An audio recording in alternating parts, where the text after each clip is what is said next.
देखो यहाँ पर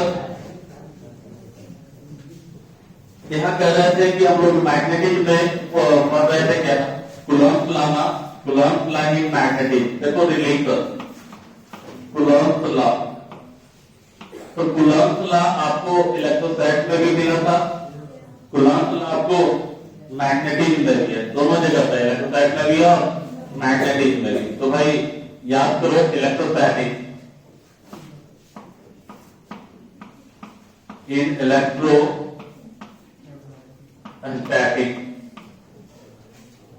और इन मैग्नेटिक, यानी दोनों को रिलेट कर रहे हैं, क्योंकि एक दो रिलेशन अगर हम दिखा देंगे ना तो आपको किसी तरह का दिक्कत इसमें नहीं होगा। हालांकि दिक्कत तो कल के क्लास के बाद भी नहीं होना चाहिए, ठीक है, लेकिन थोड़ा प्रॉब्लम क्या है कि इलेक्ट्रोस्टैटिक हम लोग ऑनलाइन पढ़े हैं और मैग्नेटिक भी ऑनलाइन जा रहा है, ठीक है। यही कारण है कि चलो थोड़ा सा डिटेल कर देते हैं कि जो बच्चे इलेक्ट्रोस्टैटिक नहीं पढ़ पाए हैं वो देख ले थोड़ा। तो भाई कूलम्ब लॉ, इसमें कितना चार्ज होता है, 2 चार्ज, Q1 और दोनों के बीच का दूरी कितना, यहाँ M1 और M2 दोनों के बीच का दूरी R, दोनों के बीच का दूरी R, क्लियर है।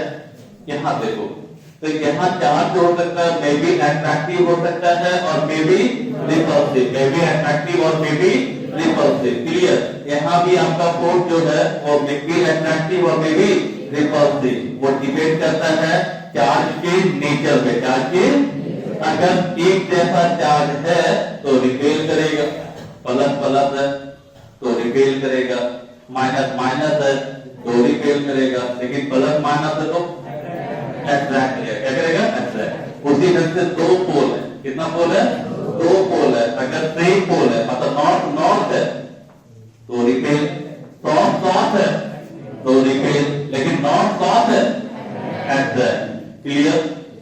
नेचर वाइज तो सेम हो गया। यहाँ जो फोर्स होता था वो F directly proportional to F inversely proportional to, बताइए यहाँ क्या होगा, F directly proportional to F inversely proportional to, clear, R square. अब यहाँ देखो F डायरेक्टली प्रोपोर्शनल टू लिखोगे Q1 Q2 y, और यहाँ F directly proportional to M1 M2 y, clear. यहाँ प्रोपोर्शनल को हटाएंगे, यहाँ प्रोपोर्शनल को हटाएंगे तो कोई कांस्टेंट आता है ना K, और K को हम लोग क्या करते हैं 1/4 pi epsilon not, 1/4 pi epsilon not Q1 Q2 y। यहाँ बताओ प्रोपोर्शनल को हटाएंगे कितना, 0/4 पाई M1 M2 y R square, M1 M2 y R square, clear है। इसी का आपत्ति, ठीक है। तो देखो तो सिमिलरिटी है कि नहीं है, क्या सिमिलरिटी है, जहां चार्ज है वहां पे पोल स्ट्रेस, जहां चार्ज है वहां पे पोल स्ट्रेस, क्लियर। यानी जहां Q वहां पे F, जहां पे Q वहां पे F, नेचर भी सेम है।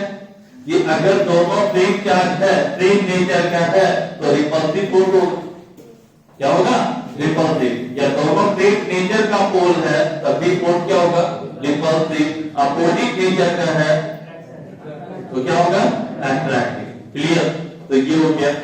फिर यहां देखो पढ़े थे, तो यहां से देखो ये हो गया force between 2 pole in vacuum, है ना। अगर मीडियम में निकालोगे तो इसको बोलोगे mu by 4 pi M1 M2 by R square. तो F भी बाई F कितना हो जाएगा बताओ, म्यू नॉट बाई म्यू बचेगा, बाकी सब क्या होगा, कैंसिल। और कितना को करते हैं 1 by mu r, mu 1 by ज्ञात है।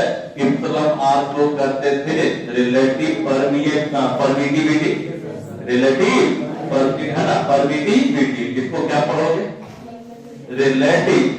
रिलेटिव परमिएबिलिटी, अपेक्षिक चुंबक स्थिरता, अपेक्षिक चुंबक स्थिरता।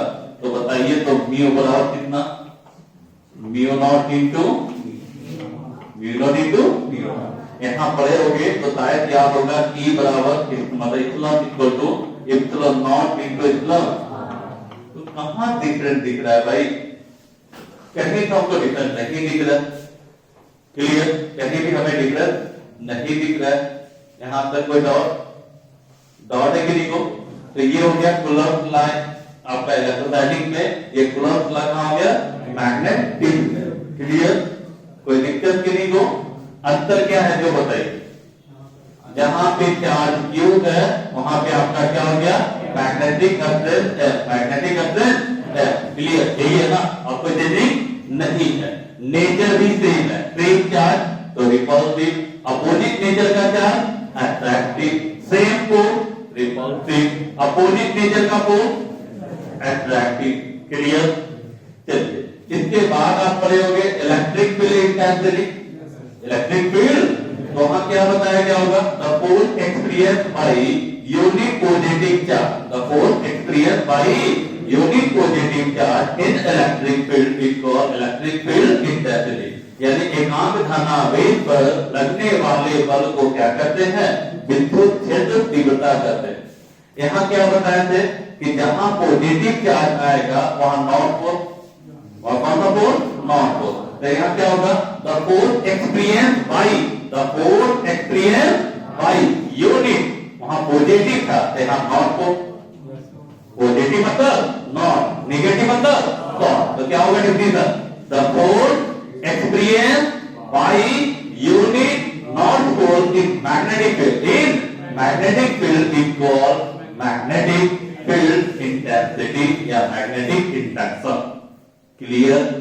यानी है ना, कहता इकाई उत्तरी ध्रुव पर, इकाई उत्तरी ध्रुव पर चुंबकीय क्षेत्र में लगने वाले बल को चुंबकीय क्षेत्र तीव्रता कहते हैं। फॉर्मूला आपको बताया था कल, E बराबर पढ़े हो KQ बाई R स्क्वायर। तो E की जगह कितना? B, K की जगह कितना? Mu naught by 4 pi M by R। Clear? फिर आपको एक चीज बताया गया होगा कि जहां भी इलेक्ट्रिक फील्ड निकालते हैं वहां यूनिट पॉजिटिव चार्ज रखते हैं, यूनिट पॉजिटिव। जहां मैग्नेटिक फील्ड निकालेंगे वहां यूनिट नॉट को रखेंगे, क्या रखेंगे? यूनिट नॉट को। तो भाई सिमिलर ही तो है, क्या बोले? जहां पॉजिटिव वहां नॉट, जहां नेगेटिव। क्लियर? यहां तक किन्हीं को डाउट? फिर आप लोग पढ़े थे कि जब किसी चार्ज को इलेक्ट्रिक फील्ड में रखते हैं तो उस पर एक फोर्स लगता है, वो force F equal to Q, F equal to Q। अगर चार्ज पॉजिटिव है तो अलोंग इलेक्ट्रिक फील्ड, अगर नेगेटिव है तो opposite to electric field. Clear? अगर चार्ज पार्टिकल को कहां रखा जाए? इलेक्ट्रिक फील्ड में। कहां रखा जाए? इलेक्ट्रिक फील्ड में। तो क्या होगा? तो उस पर फोर्स लगता है ना, क्या लगता है? फोर्स। वो फोर्स कितना? फोर्स कितना? Q into E, Q into E। अगर चार्ज पॉजिटिव है तो फोर्स किधर लगता है? Along electric field. किधर? मान लो ये इलेक्ट्रिक फील्ड है, इसमें कोई चार्ज रखा गया है Q, तो इस पे फोर्स जो लगेगा वो अलोंग इलेक्ट्रिक फील्ड लगेगा। और कितना? क्लियर? और अगर नेगेटिव चार्ज है तो मान लो कि नेगेटिव चार्ज है -Q, तो फोर्स उतना ही लगेगा पर डायरेक्शन क्या होगा? अपोजिट, और अपोजिट टू इलेक्ट्रिक फील्ड। और कितना? F equal to Q। ये हो गया इलेक्ट्रोस्टैटिक, इलेक्ट्रोस्टैटिक। इसी ढंग से जब कोई पोल को मैग्नेटिक फील्ड में रखते हैं, ये भी काम देगा आगे, टेंजेंट लॉ। ठीक है? अगर टेंजेंट लॉ का प्रूवमेंट करोगे तो जरूरत पड़ेगा, नहीं करोगे तो जरूरत नहीं पड़ता है ना। और बोर्ड में हमारा डायरेक्ट डिफिनेशन आता है टेंजेंट लॉ, जिस पे आधारित होता है टेंजेंट गैल्वेनोमीटर, टेंजेंट गैल्वेनोमीटर। तो यहाँ मान लो कोई पोल है, तो पोल स्ट्रेस कितना है, नॉर्थ पोल मैग्नेटिक फील्ड में रखा गया है, तो इस पे जो फोर्स होगा वो कितना, m into b, m into b. अगर नॉर्थ पोल है, अगर नॉर्थ पोल है तो force along magnetic field, along, और अगर साउथ पोल है opposite to magnetic field. Clear है? कोई आंसर दिख रहा है? नहीं ना? फिर याद कीजिए, इसके बाद पढ़े थे आप electric dipole, electric dipole. Electric dipole में क्या बताया थे, कितना चार्ज, दो चार्ज, कैसा चार्ज, इक्वल है, अपोजिट है ना, और उसको कुछ दूरी पर रखा जाए, कहाँ रखा जाए, कुछ दूरी पर रखा जाए, तो उस अरेंजमेंट को हम लोग क्या करते हैं, इलेक्ट्रिक डायपोल। ठीक है, तो भाई डायपोल माइनस क्यू, दोनों के बीच का दूरी 2। यहां देखो when two equal and opposite pole, when two equal and opposite pole, यानी नॉर्थ पोल और साउथ पोल, प्लस m और minus m are separated by certain distance, are separated by certain distance, then the arrangement is called magnetic dipole। यानी कितना पोल, दो पोल, कैसा, equal है, opposite, north pole और south pole, दोनों के बीच का दूरी कितना, 2l, तो आपका कहलाता है मैग्नेटिक डायपोल। यहाँ फॉर्मूला पढ़े थे, P बराबर U इंटू, याद कीजिए कल बताए थे कि जहां आपका P है इलेक्ट्रिक डायपोल मोमेंट, वहां होता है मैग्नेटिक डायपोल मोमेंट, कितना, m into 2। Electric dipole moment का डायरेक्शन नेगेटिव टू पॉजिटिव, इसका डायरेक्शन साउथ टू, क्लियर है? इलेक्ट्रिक डायपोल मोमेंट का डायरेक्शन नेगेटिव टू पॉजिटिव, तो इसका डायरेक्शन किधर, साउथ टू नॉर्थ। ये भी क्लियर हो गया? यहां तक किसी को दिक्कत, किसी को नहीं ना? चलिए अब आगे बढ़ते हैं। इसके बाद आप पढ़े थे electric field intensity due to dipole at axial, कितना पढ़े थे, 2 kb by r3, 2 kb by, और एक्सियल समझते हो ना, क्या कहते हैं एक्सियल, एक्सियल किसे कहते हैं, जब डायपोल एक्सिस को क्या किया जाए, एक्सटेंड कर दिया जाए, बढ़ा दिया जाए, तो उसी को हम लोग क्या कहते हैं, एक्सियल है, क्या कहते हैं, एक्सियल। लेकिन किसको बढ़ा दिया जाए, डायपोल एक्सिस को, और बोलोगे सर डायपोल एक्सिस क्या है, तो दोनों चार्ज की मिलाने वाली रेखा को क्या कहते हैं, डायपोल एक्सिस कहते हैं। क्लियर? यहां देखो, तो यहाँ फॉर्मूला क्या होगा, मैग्नेटिक फील्ड एट एक्सियल, तो जहां कांस्टेंट k है वहां क्या बताया था, म्यू नॉट बाई 4 पाई, कितना, 2 m बाई r। इसका डायरेक्शन किधर था, along डायपोल मोमेंट, तो इलेक्ट्रिक डायपोल मोमेंट, इसका डायरेक्शन किधर होगा, along magnetic dipole moment, along magnetic dipole moment. यहां बताइए E equatorial kp by r3, किधर, अपोजिट टू डायपोल मोमेंट। यहां कितना होगा, म्यू नॉट बाई 4 पाई, कितना, m by r3, m by r3। यहां तक किसी को आपत्ति? इसी तरह से एट एनी पॉइंट भी बताया, एट एनी पॉइंट, याद कीजिए at any point, kp by r3 root under 1 plus 3 cos square theta. यहां नहीं निकलेगा, कितना होगा बताइए तो, mu naught by 4 pi capital M by r3, capital M by r3 root under 1 plus 3 cos square theta. Clear? कोई दिक्कत? यहां से एक क्वेश्चन आता है बोर्ड एग्जाम में, ठीक है, अब यहाँ मैग्नेट है, ठीक है, तो यहाँ पे अभी ज्यादा नहीं, 2 केस कम से कम जान लो, कि अगर इसको कट किया जाए ऐसे, एक ऐसे कट करता है लेंथ के परपेंडिकुलर, तब मैग्नेटिक डायपोल मोमेंट में क्या चेंजिंग होगा, मैग्नेटिक स्ट्रेंथ में क्या चेंजिंग होगा, ये आपसे पूछता है।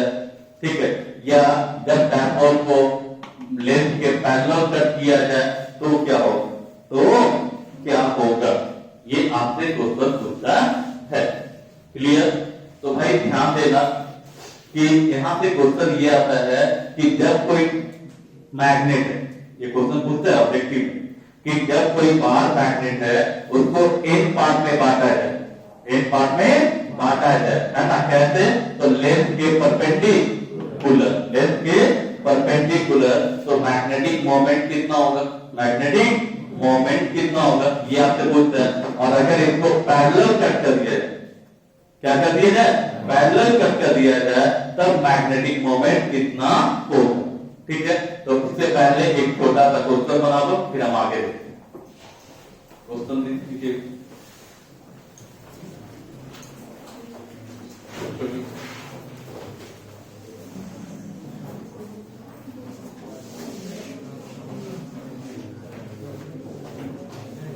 चलिए देखिएगा,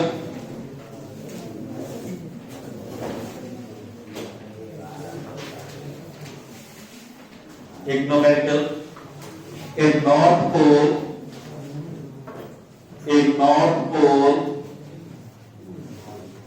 a north pole of 25 ampere meter, or 25 ampere meter, 25 ampere meter,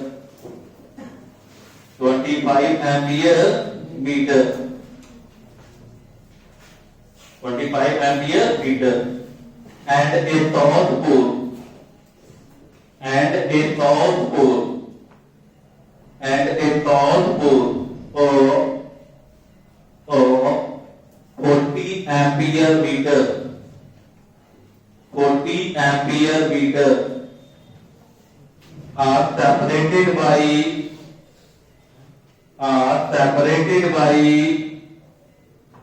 10 centimeter, are separated by 10 centimeter in air, कहा, हवा में ना। Find the force of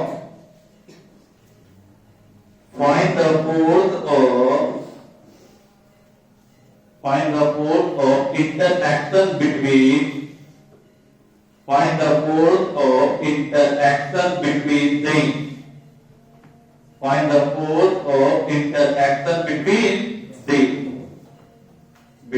them।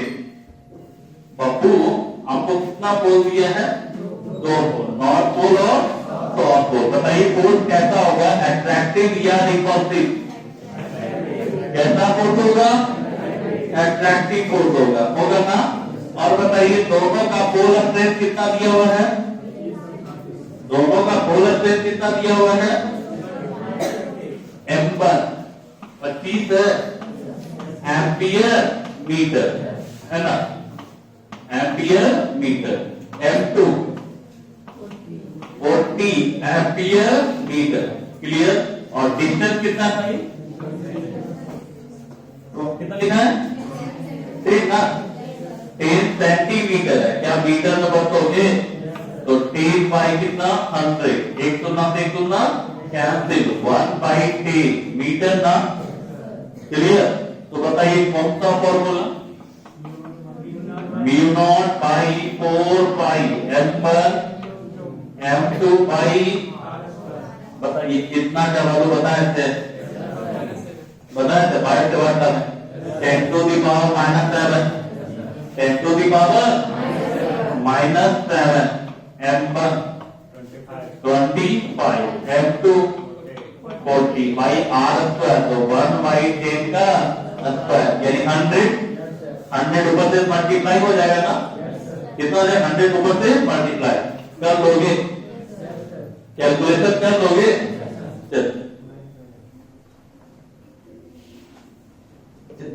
इसके बाद एक क्वेश्चन और लिखोगे,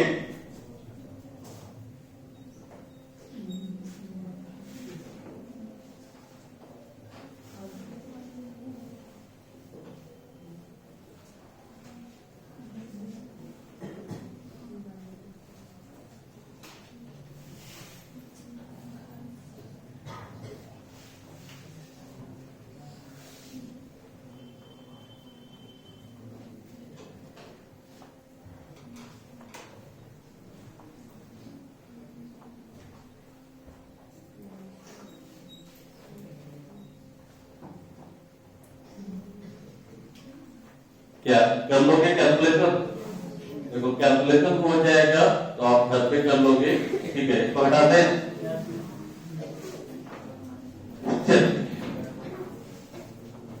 देखो एक कंसेप्ट है, पहले इसको देख लो, फिर न्यूमेरिकल हम आपको देंगे। भाई ध्यान देना, कंसेप्ट क्या है कि हम बोले थे ना कि कोई बार मैग्नेट हो, क्या हो? बार मैग्नेट हो, मींस नॉर्थ पोल और साउथ। इसका लेंथ को जानते हैं 2l। इसको अगर कट किया जाए लेंथ के परपेंडिकुलर, लेंथ के परपेंडिकुलर, तो इसका मैग्नेटिक स्ट्रेंथ कितना होगा? ठीक है, मैग्नेटिक डायपोल मोमेंट कितना होगा, ये आपसे पूछता है। तो ध्यान रखना कि जब किसी मैग्नेट को लेंथ के परपेंडिकुलरली कट किया जाए, लेंथ के परपेंडिकुलरली कट किया जाए, तो उसका मैग्नेटिक स्ट्रेंथ में कोई चेंजिंग नहीं होता है। यानी जो पहले था मैग्नेटिक स्ट्रेंथ वो कोई चेंजिंग नहीं होगा, लेकिन मैग्नेटिक डायपोल मोमेंट जो होगा वो हो जाएगा 1/n टाइम, यानी m बाई। लेकिन कब? जब कितना भाग में बांटा जाए? एक भाग में। कितने भाग में? उसमें भी कैसे? लेंथ के पैरेलल या परपेंडिकुलर, ये ध्यान रखिएगा, नहीं तो फंस जाओगे। ये ध्यान रखना है कि लेंथ मैग्नेटिक डायपोल को कैसे कट कर रहा है? लेंथ के पैरेलल या परपेंडिकुलर। तो जब परपेंडिकुलर कट करेगा इन बराबर भाग में, तो मैग्नेटिक स्ट्रेंथ में कोई चेंजिंग नहीं होगा, लेकिन मैग्नेटिक डायपोल मोमेंट कितना? तो हमसे क्वेश्चन क्या पूछता है कि ए बार मैग्नेट और मैग्नेटिक डायपोल मोमेंट है, यानी कोई बार मैग्नेट है, छड़ चुंबक है, उसका मैग्नेटिक डायपोल मोमेंट कितना है? है ना? And it is cut into n equal part. इसको कितने भाग में बांटा गया? एक इक्वल पार्ट, है ना? Perpendicular to the length. कैसे? लेंथ के परपेंडिकुलर लंबवत, then magnetic dipole moment will be, magnetic dipole moment will be option A capital M, option B M by N, option C N M, and option D M by N square, M by N। और अगर magnetic strength पूछेगा तो सीधे M upon M, उसमें कोई changing नहीं होता है। लेकिन कब? जब कैसे कट किया जाए? पैरेलल या परपेंडिकुलर? परपेंडिकुलर। किसका? लेंथ का। किसका? लेंथ का। अगर आपको सिर्फ ऐसे कट किया जाए तो लेंथ के पैरेलल, लेंथ के पैरेलल, तो मैग्नेटिक स्ट्रेंथ जो होगा वो m बाई n हो जाएगा, और मैग्नेटिक डायपोल मोमेंट जो होता है वो m बाई। क्लियर? कैसे? हम आगे एक क्वेश्चन देंगे, उसको प्रूव भी कर देंगे, ठीक है। तो ये ध्यान दीजिएगा कि अगर पैरेलल कट किया जाए, कैसे कट किया जाए? पैरेलल, तो मैग्नेटिक स्ट्रेंथ चेंज होगा, चेंज होगा। परपेंडिकुलर कट किया जाए तो मैग्नेटिक स्ट्रेंथ में कोई चेंजिंग नहीं होगा। क्लियर? और मैग्नेटिक डायपोल कितना? m बाई n, चाहे पैरेलल हो चाहे परपेंडिकुलर हो। क्लियर? कोई दिक्कत? एक नंबर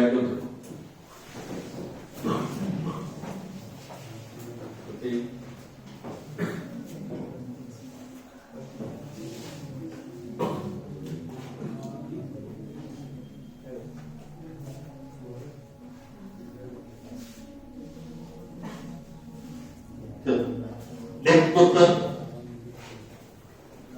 सबसे पहले इंटर लेवल देते हैं, है ना? मतलब एक डायरेक्ट जो क्वेश्चन आता है वो दिखा देते हैं, और एक न्यूमेरिकल दे देते हैं। मतलब डायरेक्टली आता है ये क्वेश्चन। देखो, a long magnetic needle, a long magnetic needle, चुंबकीय सुई of length 12, of length 12, magnetic dipole moment, magnetic dipole moment, magnetic dipole moment capital M,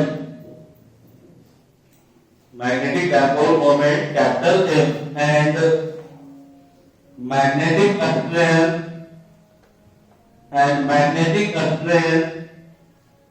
small M,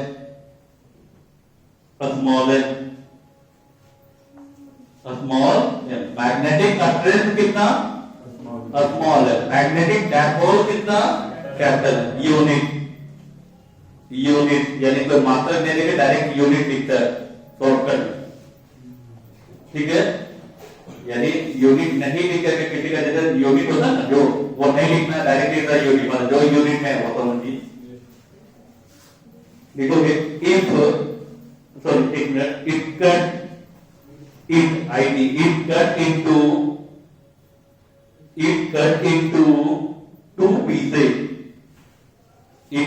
into two pieces, it cut into two pieces, कितने भाग में, दो भाग में, two pieces of the needle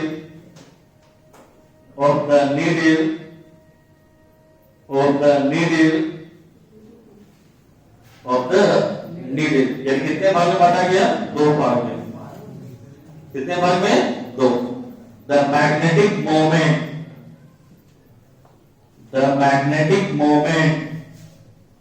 and the magnetic strength SPRESGTH,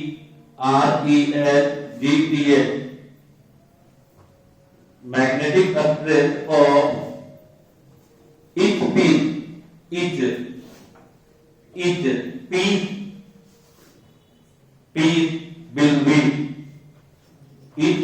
will be प्रत्येक piece का कितना होगा, option a capital M by 2 और small m by 2, option b capital M और small m by 2, m by 2 और small m, and option d capital M और small m। अब कोई बच्चा यहाँ एक क्वेश्चन उठाएगा कि सर यहाँ क्लियर तो नहीं किया है कि लेंथ के परपेंडिकुलर कट किया कि पैरेलल, तो बाबू जब अगर आपको क्लियर नहीं करता है तो जनरली परपेंडिकुलर लिया जाता है। क्या लिया जाता है, परपेंडिकुलर, यानी ये प्लेट, समझे। अगर जैसे आपको नहीं बोले कि पैरेलल है कि परपेंडिकुलर, क्योंकि आपको दो के हिसाब से कट करने का कितना केस है, तो पैरेलल और परपेंडिकुलर। यहाँ लिखा है कि पैरेलल कट कर रहा है, यहाँ लिखा है कि परपेंडिकुलर कट कर रहा है, तो क्या मानोगे, ये कैसे कट कर रहा है, परपेंडिकुलर।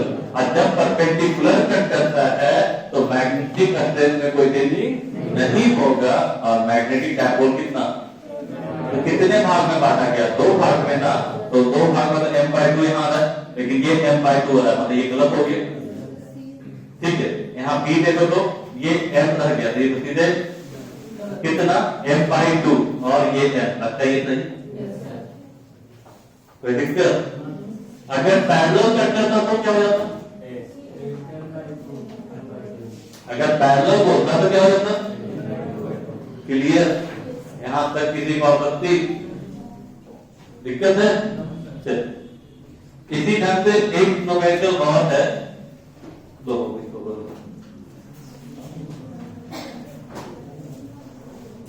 ठीक है। अब देखो एक हम हिट करते हैं, आपके पास तो क्वेश्चन है ही, जैसे एक क्वेश्चन है उसमें डाटा दिया हुआ है, डाटा क्या दिया हुआ है कि आपको मैग्नेटिक स्ट्रेंथ का वैल्यू दिया हुआ है स्मॉल है, क्लियर, और दोनों के बीच का दूरी दिया हुआ कितना 2 L दिया, दोनों के बीच का दूरी, तो क्या हम M नहीं निकाल लेंगे इससे,